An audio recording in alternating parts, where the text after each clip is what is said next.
buenos, yo creo que son necesarios. Yo me acuerdo de que había un millonario en Estados Unidos que decía, tienes que duplicar tu tasa de errores, porque aprenderás más, y si aprendes más, vales más, y si vales más, ganarás más.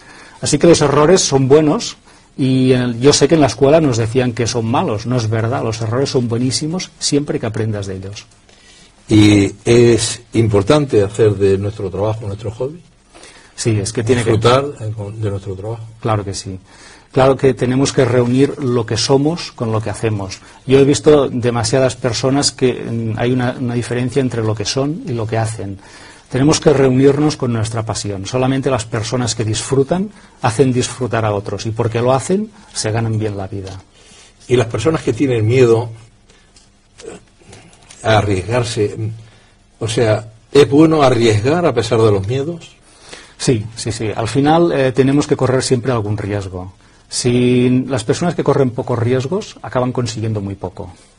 Así que tenemos que correr algún riesgo para conseguir alguna cosa en la vida. ¿Y en nuestra economía qué papel juega nuestro vocabulario? Un papel muy importante, porque cuando oyes hablar a una persona ya te das cuenta de cómo le va a nivel financiero. Cuando una persona pues te empieza a hablar pues eso de seguridad en lugar de libertad, o te empieza a mencionar conceptos que ya no existen, como por ejemplo trabajo de por vida. Eso ya no existe en Occidente, eso desapareció, ¿no? Entonces cuando ves qué vocabulario, qué expresiones utiliza, tú te das cuenta de cómo le va. Así que por su vocabulario sabremos qué saldo tienen en el banco. Por eso los ricos hablan un vocabulario distinto a los pobres. Totalmente distinto. Me acuerdo de una persona con la que hablaba y me empezó a contar cosas, y al final yo le dije, oye, estás arruinado, ¿verdad? Y dice, sí, ¿cómo lo sabes? Y dice, hombre, por la forma como hablas del dinero, estás enfadada con el dinero. Una persona que está enfadada con el dinero no le puede ir bien. Claro. Bueno, hay palabras ganadoras, sí, y palabras perdedoras. Me gustaría que nos pusiera un ejemplo cortito, que la gente pueda ver cuáles son las palabras que pierden y cuáles son las palabras que ganan. Bueno, pues lo decíamos antes, por ejemplo, seguridad es una palabra perdedora. La persona que busca... ¿Perdedora? Sí, porque la seguridad sale, primero no existe, pero en la búsqueda de la seguridad perdemos muchas cosas, entre ellas nuestra libertad.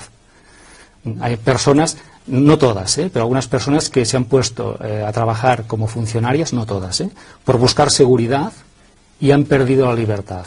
Y luego, cuando tienen, no sé, 40, 45 años, vienen, llaman a mi despacho de coach y me dicen, oye, Raimón, yo quiero hacer otra cosa en la vida. Y dice, bueno, claro, pero ¿qué quieres, libertad o seguridad? Tenemos que elegir, ¿no?, entre las dos. Así que esa sería una palabra perdedora, seguridad.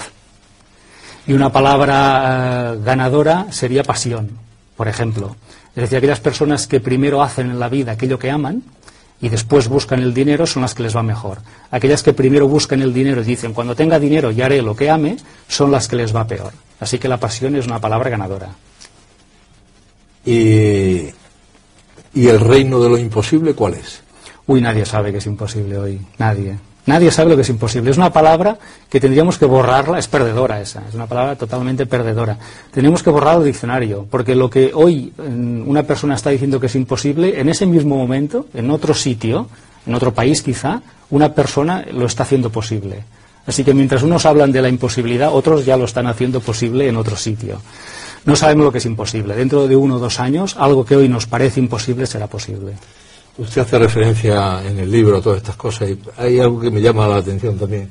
Dice, si los precios siguen subiendo, los sueldos siguen bajando, ¿dónde podemos llegar? Claro.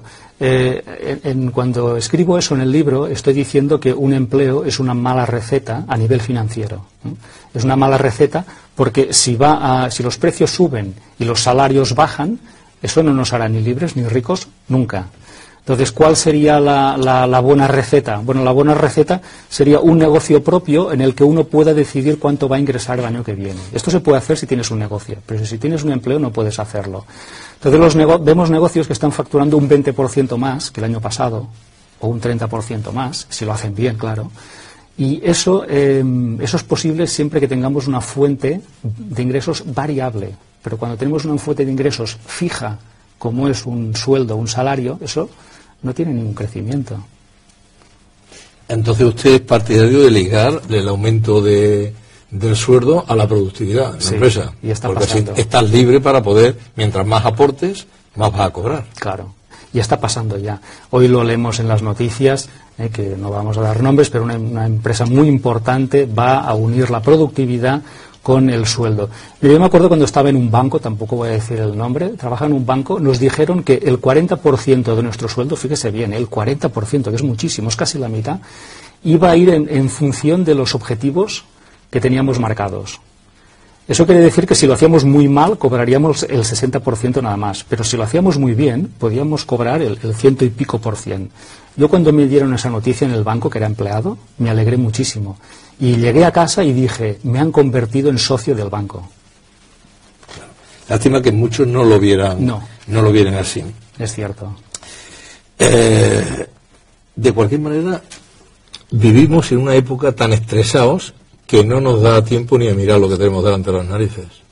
Sí, yo creo que en este momento de crisis las personas no se están dando cuenta de que la crisis no es solamente una crisis financiera, es una crisis personal. Quienes estamos en crisis somos nosotros, no es la economía solamente, somos nosotros.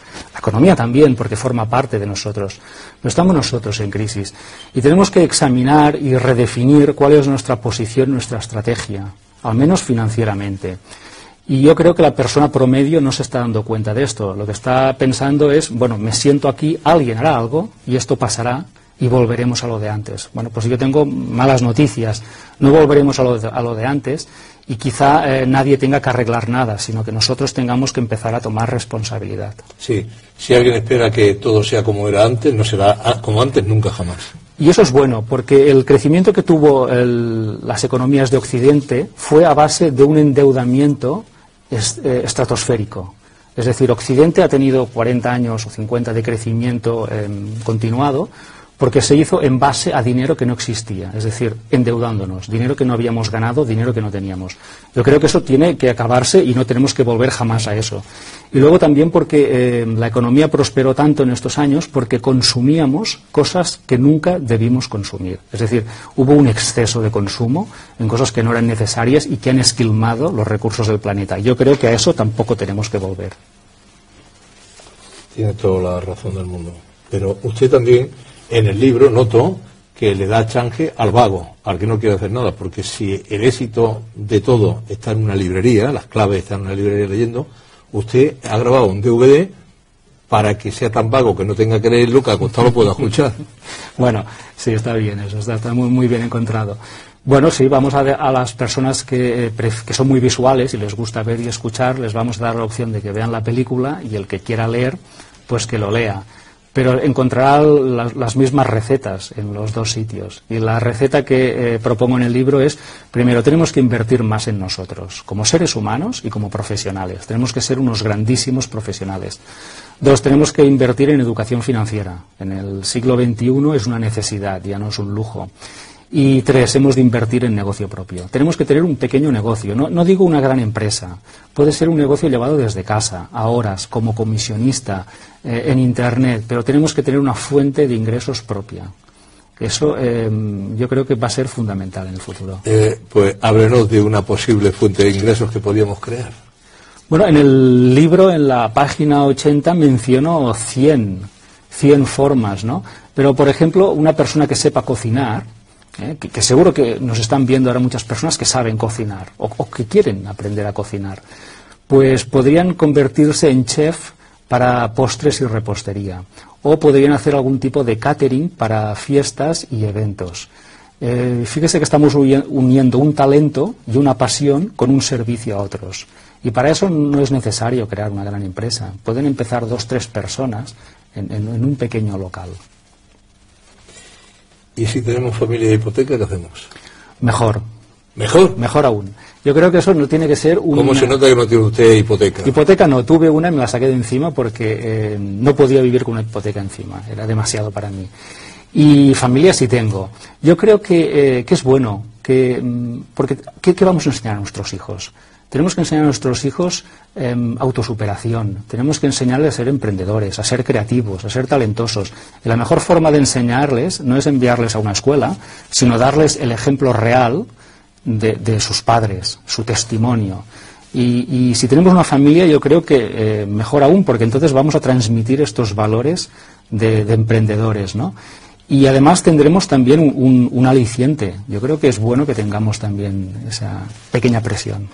¿Y cuál es la garantía de tener un buen empleo? Es que no hay garantía ya en un buen empleo. Primero, dudo que haya buenos empleos, lo dudo. Y que tengan garantía, estoy seguro de que no hay ninguna.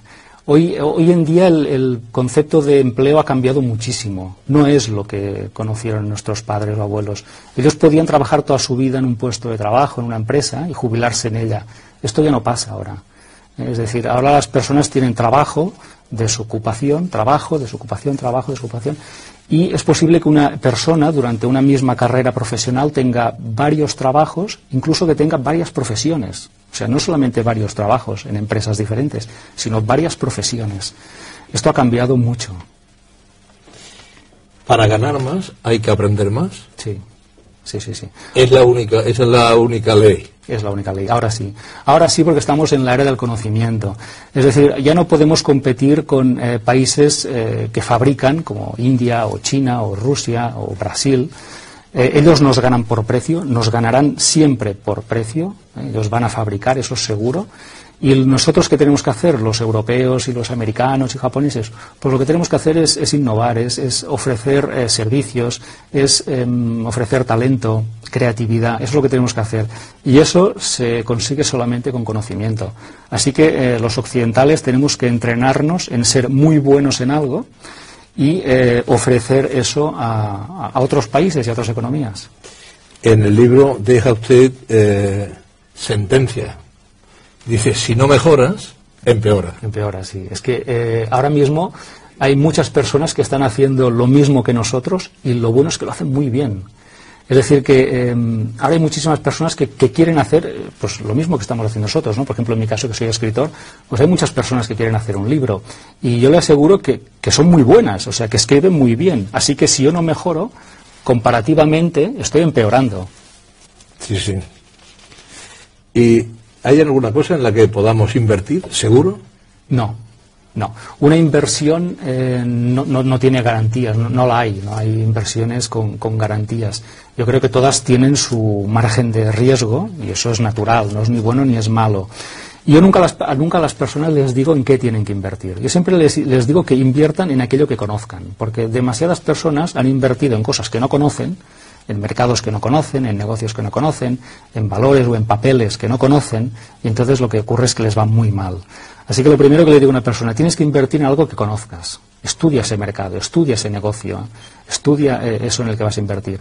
Y luego que inviertan en aquello que les guste, que les apasione. No en algo que inviertan solo por ganar dinero. O sea, que se pongan en un mercado, en un negocio en el que realmente disfruten, porque se van a pasar mucho tiempo en él. A veces se producen llamadas en la radio y me llaman y dicen, justo es que no tengo trabajo y tal, y yo le digo, ¿qué es lo que sabe hacer? No, yo para trabajar en cualquier cosa, la gente que dice que trabaja en cualquier cosa se apaña también cobrando cualquier cosa. Eso es lo que pasa. Cuando una persona dice que trabajará en cualquier cosa, le acaban pagando cualquier cosa, y eso no lo queremos, ¿verdad? Entonces, yo entiendo que una persona esté muy apurada, porque yo también he estado apurado, es decir, cuando uno sale de la facultad, pues busca cualquier cosa, ¿no? Porque tienes poca experiencia y 22 años. Yo eso lo entiendo, lo he vivido, pero eso tendría que durar muy poco, 6 meses como mucho, no más. Porque si cogemos cualquier cosa y nos acomodamos en eso, nuestra vida acabará convirtiéndose en cualquier cosa y tendremos una vida barata, un sueldo barato y unas ilusiones muy baratas, ¿no? Entonces, si eso pasa, pues perfecto, pero pongamos un margen. Pues no sé, 6 meses, 12. Yo en 12 meses tengo que estar en otra posición, ¿eh? Y si tengo que estudiar, estudiaré, y si tengo que hacer otra cosa, la haré. Yo me acuerdo un día que estaba en la radio, nos llama un joven, por la voz, y se quejaba porque era mileurista. Yo le pregunté, oye, ¿cuánto tiempo llevas ahí? Me dijo, 5 años. Y dijo, hombre, ¿cómo puede ser que una persona joven esté aceptando y no haciendo nada para cambiar esto durante 5 años? Esto no es admisible. No puedes llamar a una radio para quejarte después de 5 años. Tienes que hacer algo para que eso cambie. Claro. Su libro anterior era El Código del Dinero, que funcionaba además muy bien. Aquello fue y todavía sigue tirando mucho, porque hace de transmisión la gente que lo va leyendo. ¿Cómo está funcionando actualmente? Muy bien, se han hecho 6 ediciones y es el boca a oreja. Es un libro que regalan incluso padres a sus hijos para que entiendan el mundo en el que ya están y que está ya pues llegando, ¿no? Y es un libro que no ha tenido ninguna publicidad y